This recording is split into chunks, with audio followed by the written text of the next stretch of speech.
વિદ્યાર્થી મિત્રો, ઇંગ્લિશ લેંગ્વેજમાં ખાસ કરીને ગ્રામર 3 ટોપિક્સ એવા છે કે જે તમારે શીખવા ખૂબ જ જરૂરી છે. તમે 10 થી 12માં ભણતા હો કે કોઈ કોમ્પિટિટિવ એક્ઝામની તૈયારી કરતા હોય તો આ ટોપિક્સ તો તમને આવડવા જ જોઈએ. Number 1 degree, number 2 active passive અને ડાયરેક્ટ ઇનડાયરેક્ટ. મિત્રો, એક્ટિવ પેસિવના 2 વિડીયોઝ બનાવીને મૂકેલા છે.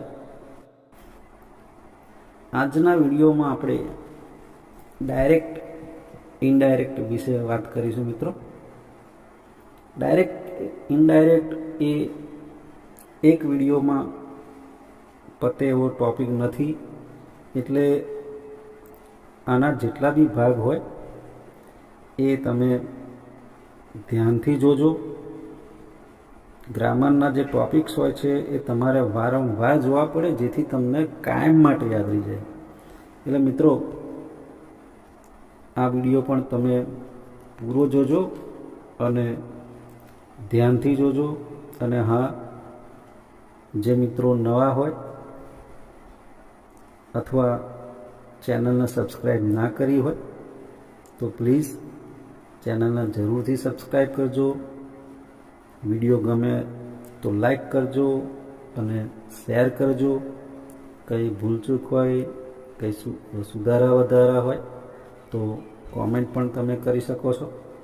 તો ચાલો જોઈએ મિત્રો, ડાયરેક્ટ ઇનડાયરેક્ટ. ડાયરેક્ટ ઇનડાયરેક્ટ સ્પીચના મિત્રો ગુજરાતીમાં પ્રત્યક્ષ અને પરોક્ષ રચના તરીકે ઓળખવામાં આવે છે. હવે ડાયરેક્ટ સ્પીચ એટલે શું, પહેલું તો એ આપણે જાણવું જોઈએ. તો 2 વ્યક્તિઓ વચ્ચેની વાતચીત અથવા સંવાદને ડાયરેક્ટ સ્પીચ કહેવામાં આવે છે. અને એને થોડા ફેરફારો સાથે એનો અર્થ બદલાયા વગર જે વાક્યને ફેરવીએ એને આપણે ઇનડાયરેક્ટ સ્પીચ કહેવામાં આવે છે. ઇનડાયરેક્ટ સ્પીચ એ 2 વ્યક્તિઓ વચ્ચે બોલેલી અથવા થયેલી વાતચીતને, સંવાદને કોઈ ત્રીજી વ્યક્તિ જ્યારે અન્ય વ્યક્તિને રજૂ કરે અને એમાં થોડા ફેરફાર થયેલા હોય છે તો એ ઇનડાયરેક્ટ સ્પીચ થઈ જતી હોય છે અથવા એને ઇનડાયરેક્ટ સ્પીચ કહેવામાં આવે છે. આપણે ડાયરેક્ટ ઇનડાયરેક્ટના મિત્રો શરૂઆતથી જ જોઈશું, જેથી તમને શીખવામાં કોઈ તકલીફ ના પડે. તો વિગતે જોઈએ. એક્ઝામ્પલ મૂકેલું છે મિત્રો, જુઓ. Yash said to Zeel, I will give my camera. એ જ વાક્ય ને કોઈ ત્રીજી વ્યક્તિ જ્યારે રજૂ કરે તો આ રીતે થશે: yes told Jill that he would give his camera. બીજું એક્ઝામ્પલ જોઈએ આપણે. Jill said to Nishit, I will give you big surprise tomorrow.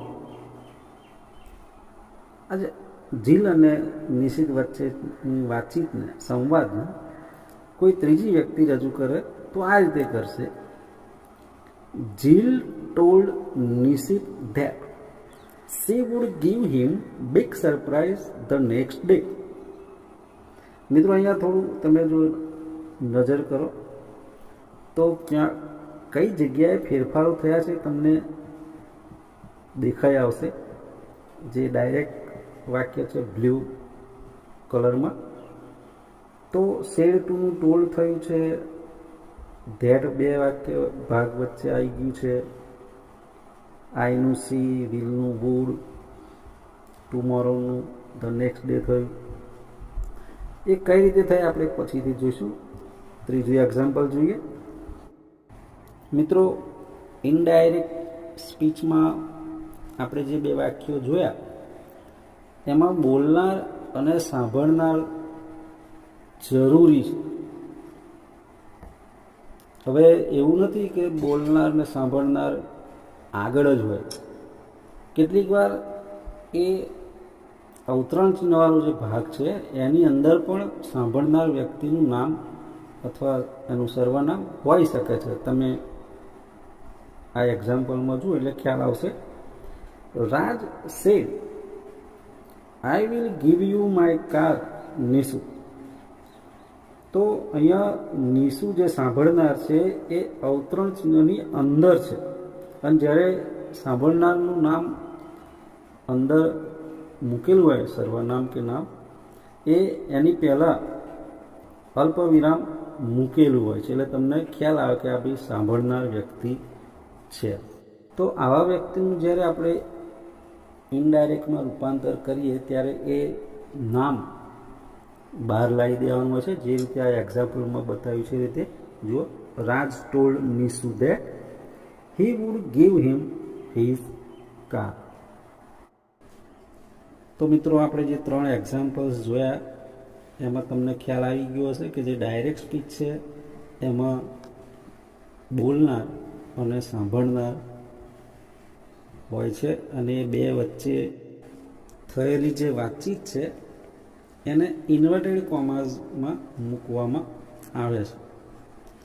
તો આપણે જે એક્ઝામની દ્રષ્ટિએ જોઈએ તો આ જે ડાયરેક્ટ સ્પીચ છે એને ઇનડાયરેક્ટમાં ફેરવવાનું પરીક્ષાની અંદર પૂછાતું હોય છે. હવે ઘણી પરીક્ષાઓમાં આ ક્વેશ્ચન થોડા અલગ અલગ સ્વરૂપે પૂછાતા હોય છે. આપણે એની પણ પછીના વિડીયોઝમાં ચર્ચા કરીશું કે કેટલા પ્રકારે ડાયરેક્ટ ઇનડાયરેક્ટના ક્વેશ્ચન્સ પૂછાતા હોય છે અને પૂછાઈ શકે.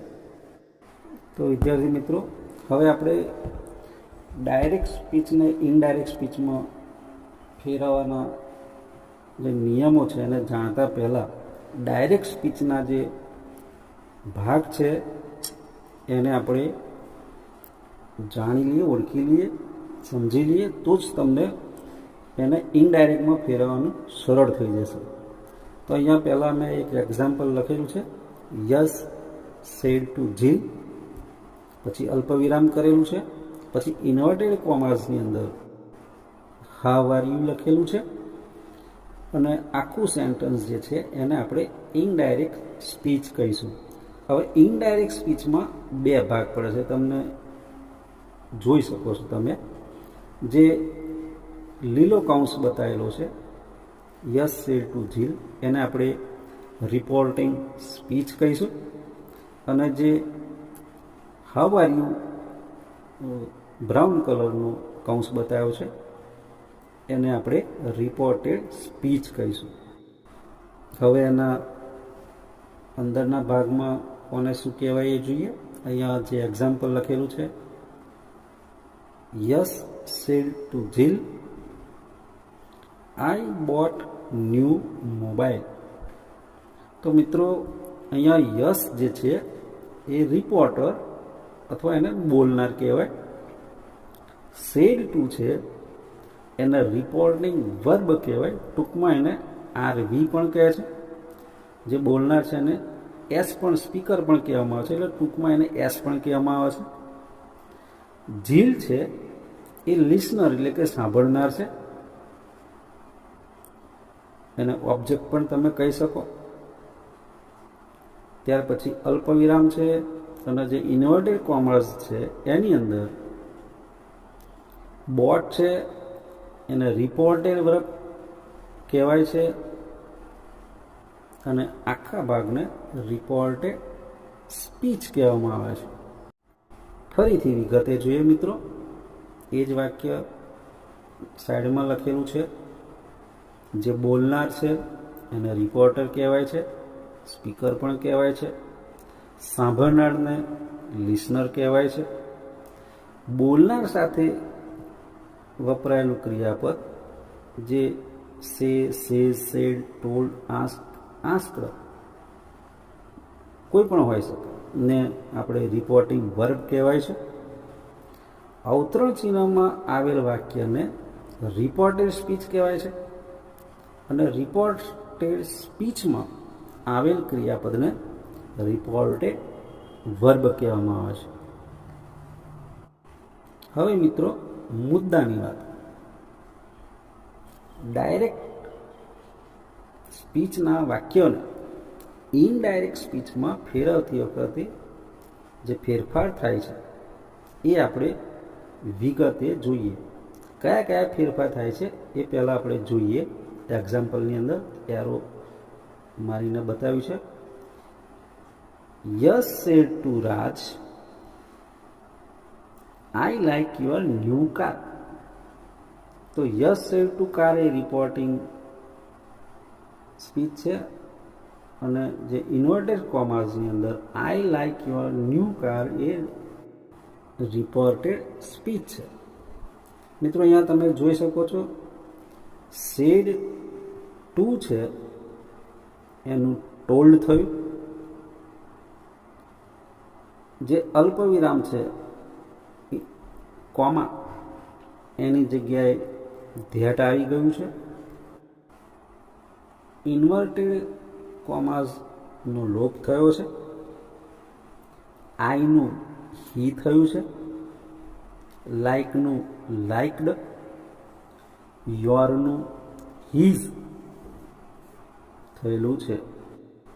તો કયા કયા ફેરફાર થાય છે એ વિગતે જોઈએ આપણે રિપોર્ટિંગ સ્પીચમાં.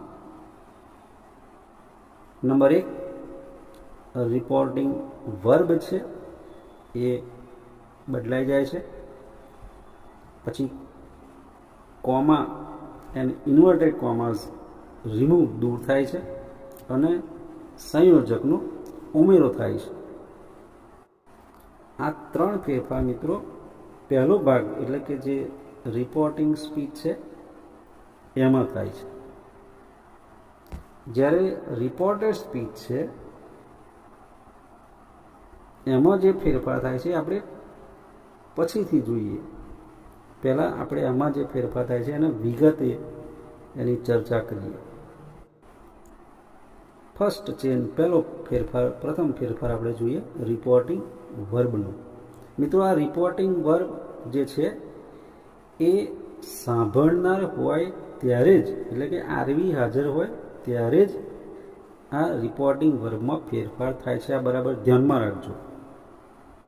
અહીંયા એક્ઝામ્પલ આપેલા છે તમે જુઓ. Raj says I will get 90 marks in English. હવે એ જ વાક્ય જ્યારે ઇનડાયરેક્ટમાં ફેરવવામાં આવ્યું છે ત્યારે તમે જોઈ શકો છો કે સેઝનું સેઝ જ રહ્યું છે, કારણ કે અહીંયા સાંભળનાર હાજર નથી. એટલા માટે એને આ રીતે લખેલું છે. Raj says that he will get 90 marks in English. હવે બીજું વાક્ય જુઓ. Raj says to me I will get 90 marks in English. હવે આ વાક્યમાં સાંભળનાર હાજર છે એટલા માટે સેઝનું ટેલ્સ થયેલું છે. તમે જોઈ શકો છો. Raj tells me that he will get 90 marks in English. તો મિત્રો આ બરાબર ખાસ યાદ રાખજો કે સાંભળનાર હાજર હોય તો જ રિપોર્ટિંગ વર્બ બદલાય છે. હવે આ જે રિપોર્ટિંગ વર્બ છે એ વિધાન વાક્યમાં અલગ રીતે બદલાય છે. એટલે કે એસર્ટિવ સેન્ટન્સીસની અંદર, ઇન્ટ્રોગેટિવ એટલે પ્રશ્નાર્થ વાક્યમાં, એક્સક્લેમેટરી સેન્ટન્સીસમાં, ઉદ્ગાર વાક્યમાં અને ઇમ્પરેટિવ સેન્ટન્સીસ એટલે કે આજ્ઞાર્થ વાક્યમાં અલગ અલગ રીતે એના ફેરફાર થતા હોય છે. તો મિત્રો આપણે વાક્ય કયા પ્રકારના વાક્યમાં રિપોર્ટિંગ વર્ગમાં શું ફેરફાર કરવો એ આપણે વિગતે જોઈએ. મિત્રો ખાસ વાત કે જે વાક્ય તમારે ઓળખવાનું છે એ રિપોર્ટેડ સ્પીચમાં જે વાક્ય હોય એ જોઈને તમારે નક્કી કરવાનું કે વાક્ય કેવા પ્રકારનું છે. અને વાક્ય જેવા પ્રકારનું હોય એ રીતે પછી એને કયો આરવી મૂકવો એ તમારે નક્કી કરવાનું. અહીંયા એક્ઝામ્પલ આપ્યા છે એટલે તમને ખ્યાલ આવશે કે વાક્ય રિપોર્ટેડ સ્પીચમાં કયા કયા પ્રકારના વાક્યો છે. પહેલાં 3 વાક્યો છે મિત્રો, એ વિધાન વાક્યો છે, તમે જોઈ શકો છો. એની નીચે છે એ ઇન્ટ્રોગેટિવ સેન્ટન્સીસ છે. સામેની સાઈડ જુઓ તો ઇમ્પરેટિવ સેન્ટન્સીસ છે અને એની નીચે એક્સક્લામેટરી સેન્ટન્સીસ આપેલા છે. તો આ રીતે તમે વાક્ય ઓળખીને આરવી મૂકજો. પહેલાં જોઈએ આપણે વિધાન વાક્ય. મિત્રો, વિધાન વાક્યની ઓળખ જે ચિહ્નો હોય છે ફૂલ સ્ટોપ હોય છે. દરેક વાક્યના અંતે જે તે વાક્યના પ્રકારના આધારે એનું ચિહ્ન મૂકવામાં આવે છે. એના ક્રિયાપદ અને એની વાક્યરચના પ્રમાણે પણ ઓળખી શકાય છે, પણ આપણે સૌથી સહેલી રીત જે છે નજરે પડે એવી એ આ છે. તો મિત્રો, વિધાન વાક્ય હોય અને સાંભળનાર લિસનર હાજર હોય તો સે ટુનું ટેલ થશે, સેઝ ટુનું ટેલ્સ થશે, સેડ ટુનું ટોલ્ડ થશે. કોઈ માહિતી આપવી હોય તો માહિતી આપવા માટે ઇન્ફોર્મ્ડ શબ્દ વપરાય છે. મંતવ્ય આપવા માટે રિમાર્ક્ડ શબ્દ મુકાય છે. અને પ્રશ્નનો જવાબ આપવાનો હોય તો રિપ્લાય મૂકવામાં આવે છે. અહીંયા એક્ઝામ્પલ્સ આપેલા છે, જોઈએ આપણે. I say to Raj, you are my best friend. તો અહીંયા તમે જોઈ શકો રાજ સાંભળનાર છે માટે સે ટુનું ટેલ થયેલું છે. I tell Raj that he is my best friend. બીજું વાક્ય જોઈએ. Raj says to me you are my best friend. તો અહીંયા મી સાંભળનાર છે તો સેઝ ટુનું ટેલ્સ થયું. Raj tells me that I am his best friend. ત્રીજું એક્ઝામ્પલ આપેલું છે. Raj said to Yash you are good friend of mine. તો અહીંયા સેડ ટુ નું ટોલ્ડ થયું છે. કેમ? યશ સાંભળનાર છે તો Raj told Yash that he was good friend of his. હવે આપણે ઇન્ટ્રોગેટિવ સેન્ટન્સીસની અંદર જે આરવી છે રિપોર્ટેબલ, એમાં કયા ફેરફાર થાય છે જોઈએ. તો મિત્રો, અહીંયા તમે જોઈ શકો છો સે ટુનું આસ્ક, સેઝ ટુનું આસ્ક અને સેડ ટુનું આસ્કડ થયું છે. ક્વેશ્ચન ફોર્મ છે એટલે તમે ઇન્ક્વાયર્ડ ઓફ પણ મૂકી શકો છો. મિત્રો, પ્રશ્નાર્થ વાક્યોની ઓળખ તમને ખ્યાલ જ હશે, પાછળ પ્રશ્નાર્થ ચિહ્ન હોય. પ્રશ્નાર્થ વાક્યની થોડીક વધારે ચર્ચા આપણે પાછળના ભાગમાં જોઈશું. તો અહીંયા એક્ઝામ્પલ જે આપેલા છે મિત્રો એ જોઈએ.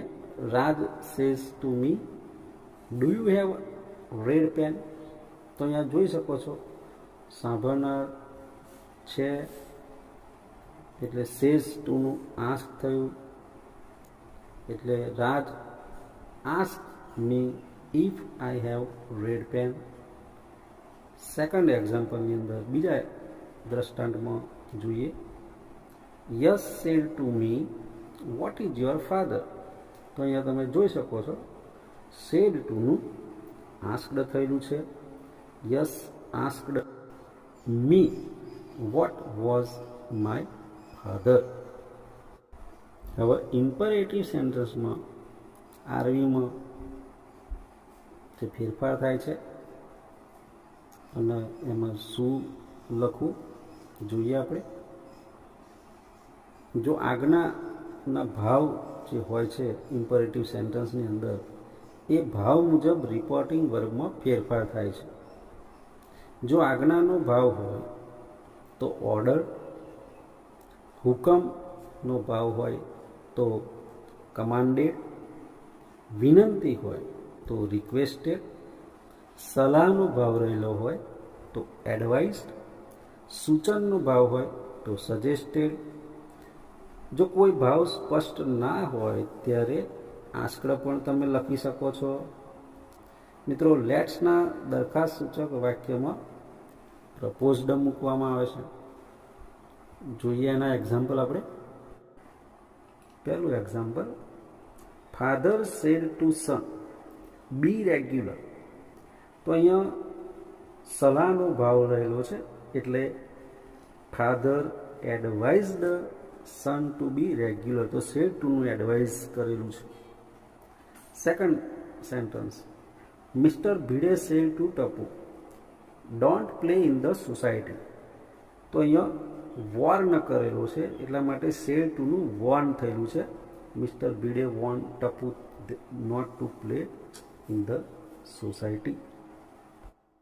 ત્રીજું એક્ઝામ્પલ જે છે એમાં જોઈએ, mother said to son please give me a glass of water. તો મિત્રો અહીંયા વિનંતીનો ભાવ રહેલો છે એટલે સેડ ટુનું રિક્વેસ્ટેડ થયેલું છે. Mother requested son to give her a glass of water. હવે જોઈએ એક્સક્લેમેટરી સેન્ટેન્સ, ઉદ્ગાર વાક્યમાં આરવીમાં શું ફેરફાર થાય છે. મિત્રો, અહીંયા આરવી સેડ ટુને સ્થાને એક્સક્લેમ વિથ લખવાનું હોય છે, પછી વાક્યમાં જે ભાવ રહેલો હોય છે એ લખવાનું હોય છે.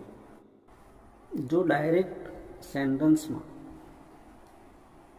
આનંદનો ભાવ રહેલો હોય, એમાં હુર્રા શબ્દ વપરાયેલો હોય, ઉદ્ગાર શબ્દ, તો એમાં તમે એક્સક્લેમ વિથ જોય કે ડિલાઇટ લખી શકો. દિલગીરી કે દુઃખનો ભાવ હોય અને ઉદ્ગાર શબ્દ અલાસ લખેલો હોય તો તમે એક્સક્લેમ વિથ સોરો લખી શકો. નવાઈ, આશ્ચર્ય, એના ઉદ્ગાર શબ્દ ઓ જેવા લખેલા હોય છે તો તમે એમાં એક્સક્લેમ વિથ સરપ્રાઇઝ કે વંડર લખી શકો. પ્રશંસા કે વખાણનો ભાવ હોય, ઉદ્ગાર શબ્દ વાવ લખેલો હોય તો તમે એને ઇનડાયરેક્ટમાં ફેરવતી વખતે એક્સક્લેમ વિથ પ્રેઝ લખી શકો.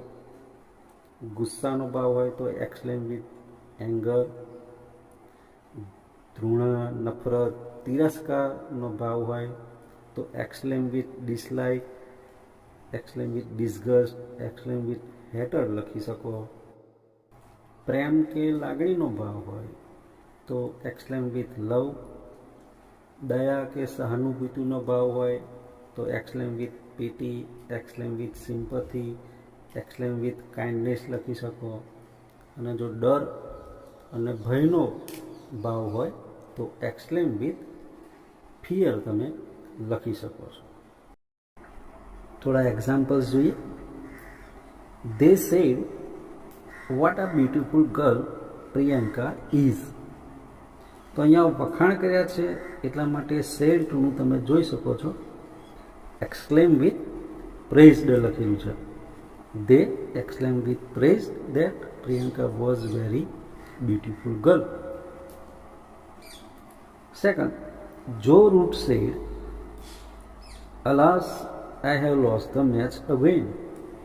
તો અહીંયા સોરોનો ભાવ છે, દિલગીરીનો, તો એક્સક્લેમ વિથ સોરો લખેલું છે. Joe Root exclaim with sorrow that he had lost the match again. Virat said hurrah we have won the Asia cup. તો અહીંયા આનંદનો ભાવ રહેલો છે એટલે એક્સક્લેમ વિથ જોય લખેલું છે. Virat exclaim with joy that they had won the match. તો મિત્રો, રિપોર્ટિંગ વર્બની અંદર આ હતો સૌથી પહેલો ફેરફાર, રિપોર્ટિંગ વર્બમાં થતો ફેરફાર. સેકન્ડ ચેન્જ જોઈએ તો આપણે જે એક્ઝામ્પલ જોયા તેમાં તમે જોયું હતું કે રિપોર્ટિંગ સ્પીચ પછી અલ્પવિરામ કોમા મુકાય છે, અને જે રિપોર્ટેડ સ્પીચ હોય છે એ ઇન્વર્ટેડ કોમાઝમાં હોય છે, કોઈનું બોલેલું વાક્ય. તો આ બંને ઇનડાયરેક્ટ સ્પીચ કરતી વખતે નીકળી જાય છે. એક્ઝામ્પલ જુઓ. Yash say to Jill, I have buy new mobile yesterday. તો જીલ પછી જે અલ્પવિરામ છે અને I have buy new mobile yesterday લખેલું છે એ ઇન્વર્ટેડ કોમાઝમાં છે. તો એને જ્યારે ઇનડાયરેક્ટ કર્યું ત્યારે તમે જોઈ શકો છો કે એ દર્શાવવામાં આવ્યું નથી. Yash told Jill that he had bought new mobile the previous day.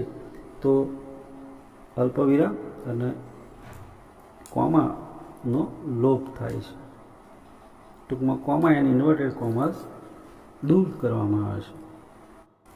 મિત્રો, અહીંયા એક વાત યાદ રાખજો કે જ્યારે ડાયરેક્ટમાંથી ઇનડાયરેક્ટમાં આપણે વાક્યને ફેરવીએ કથન, તો ઇન્વર્ટેડ કોમાસનું જે વાક્ય છે એમાં પહેલો શબ્દ જે છે એ સંજ્ઞાવાચક નામ ના હોય અથવા આઈ ના હોય તો તે કેપિટલ અક્ષરથી શરૂ થતો નથી, કારણ કે આપણે રિપોર્ટિંગ વર્બને અને રિપોર્ટેડ સ્પીચને સળંગ લખીએ છીએ, એટલે એ સ્મોલ લેટર પછી લખાય છે.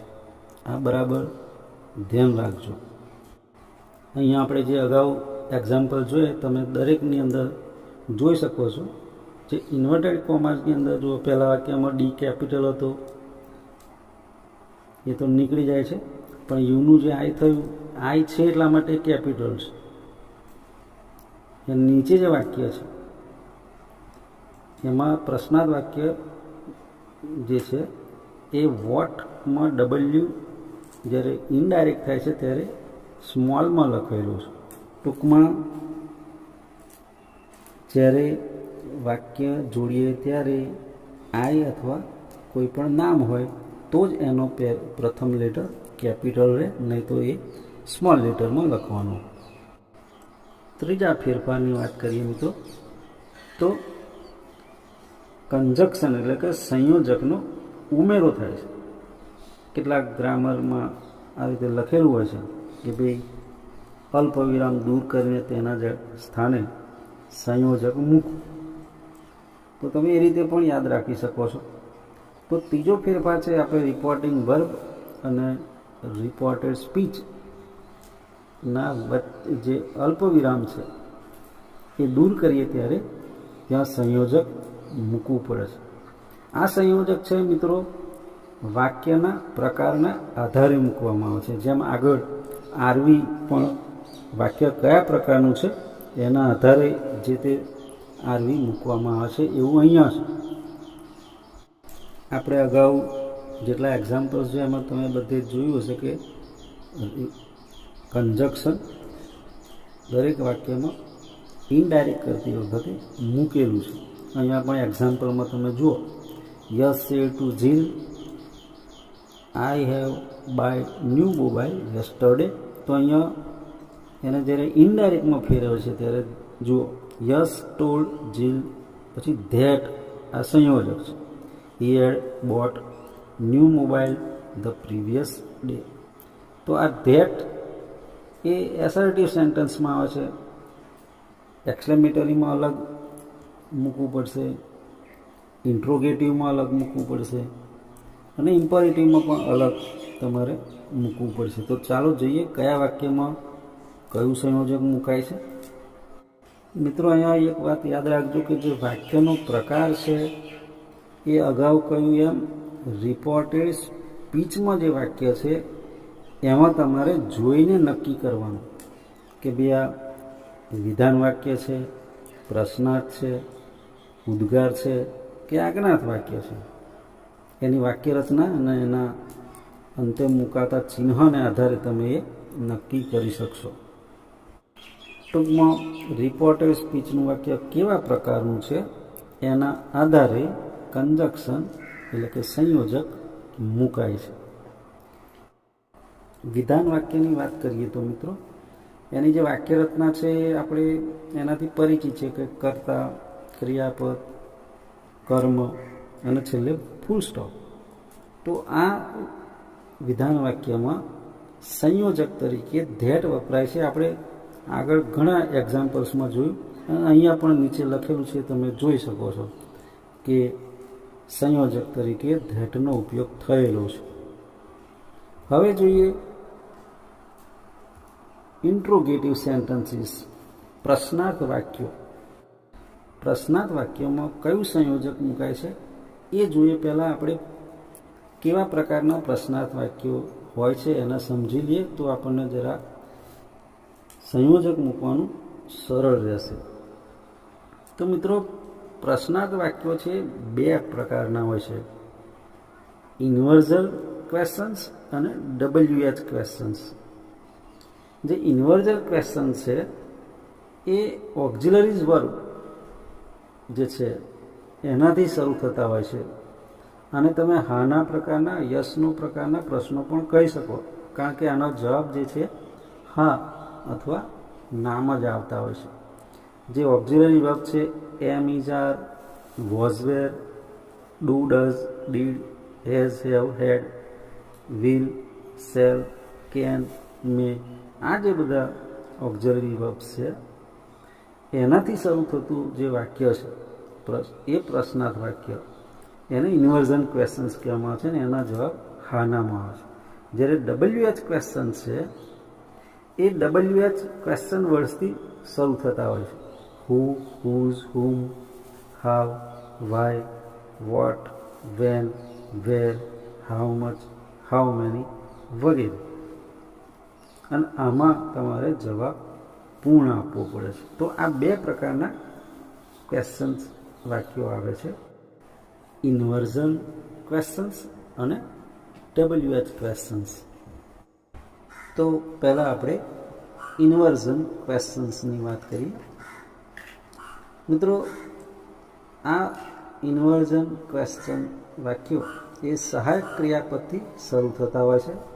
આગળ જણાવ્યું am, is, are, was, were, has, have, had, will, would, shall, should, can, could, do, does, did, may, might.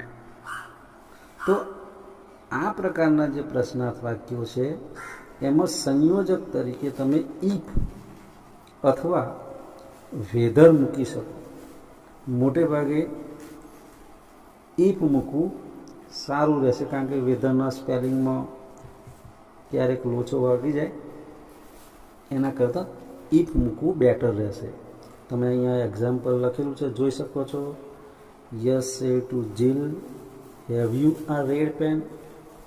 તો જ્યારે એને સંયોજક તરીકે જે મૂક્યું છે એ ઇફ મૂક્યું છે. Yash asked Jill if she had a red pen. જો WH ક્વેશ્ચન્સની વાત કરીએ તો મિત્રો આ પ્રકારના વાક્યોમાં અલગ અલગ પ્રશ્નાર્થ શબ્દોનો ઉપયોગ થયેલો હોય છે. Who, whom, whose, why, what, when, where, how, how many, how much.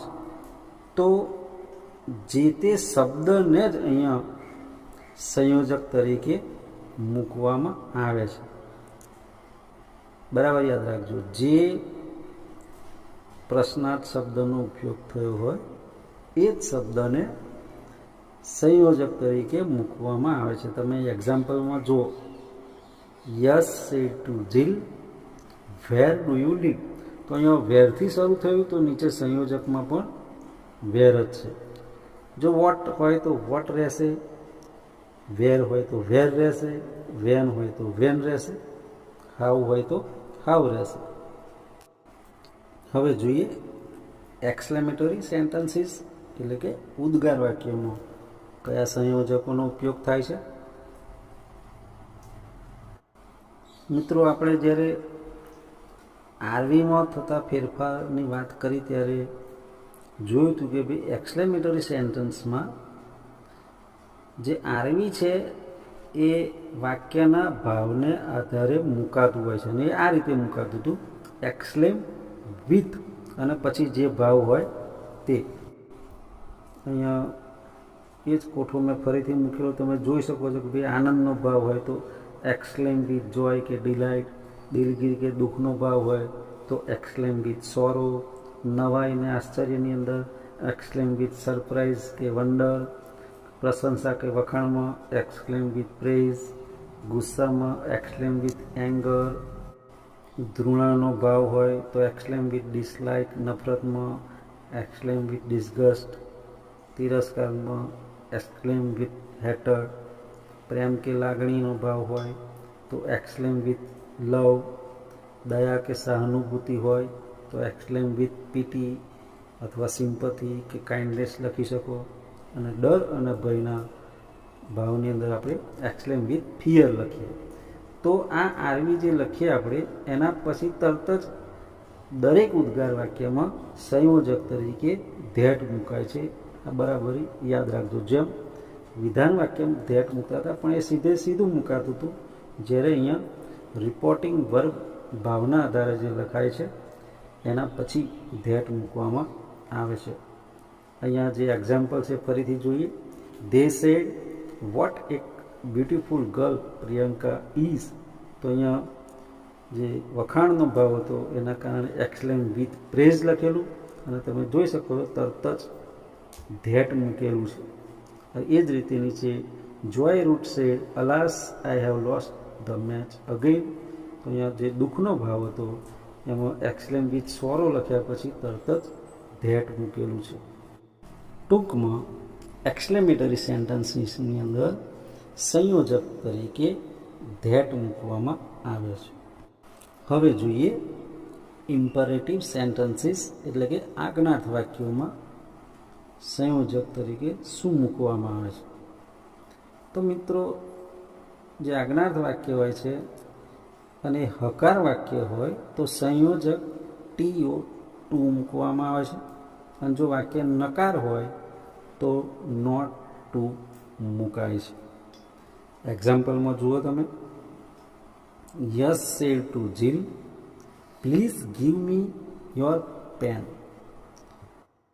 તો અહીંયા તમે જોઈ શકો છો કે વાક્ય હકાર છે એટલે પ્લીઝ દૂર થયું અને ડાયરેક્ટ ટુ મૂકી દીધું છે. એમાં કોઈ સંયોજક ધેટ કે એવું નથી, ટુ સંયોજક મૂકેલું છે. ક્રિયાપદ પહેલાં મુકાય. ત્યાર પછી જે બીજું એક્ઝામ્પલ છે, my mother said to me don't eat stall food. તો આ વાક્ય નકાર છે એટલે ત્યાં નોટ ટુ મૂકેલું છે. મિત્રો, જ્યારે વાક્ય ઇમ્પરેટિવ સેન્ટેન્સમાં ડોન્ટથી શરૂ થતું હોય તો એનું નોટ ટુ થઈ જતું હોય છે. એ સંયોજક પણ ગણાય છે. ટૂંકમાં ફરીથી જોઈએ તો રૂલ્સ ફોર કનેક્ટિંગ સેન્ટેન્સીસમાં જે સંયોજકનો ઉપયોગ કરવામાં આવે છે તો સ્ટેટમેન્ટ એટલે કે વિધાન વાક્યની અંદર ધેટ, ઇન્વર્જન ક્વેશ્ચન્સમાં હાના પ્રકારના પ્રશ્નાર્થ વાક્યમાં ઇફ કે વેધર, WH ક્વેશ્ચન્સ ફોર્મની અંદર જે તે WH પ્રશ્નાર્થ શબ્દ જ સંયોજક તરીકે રહે છે. એક્સક્લેમેશન ઉદ્ગાર વાક્યની અંદર ધેટ, કમાન્ડ આજ્ઞાર્થ વાક્યો હકાર હોય તો ટુ, નકાર હોય તો નોટ ટુનો ઉપયોગ થાય છે. તો વિદ્યાર્થી મિત્રો, આપણે રિપોર્ટિંગ સ્પીચમાં થતા ફેરફાર જોયા. હવે અહીંયા આપણે અટકીએ છીએ. નેક્સ્ટ વિડીયોમાં એટલે કે ભાગ 2માં આપણે રિપોર્ટેડ સ્પીચમાં થતા ફેરફાર વિશે વાત કરીશું અને શીખીશું. ત્યાં સુધી મિત્રો આ વિડીયોને વારંવાર જોઈને રિપોર્ટિંગ સ્પીચમાં થતા ફેરફાર બરાબર પાકા કરી લો, યાદ કરી લો. મિત્રો, આજનો વિડીયો તમને ગમ્યો હોય તો લાઈક કરજો, શેર કરજો અને અમારી ચેનલ સબસ્ક્રાઈબ ના કરી હોય તો સબસ્ક્રાઈબ કરજો. Thank you very much. ખૂબ ખૂબ આભાર.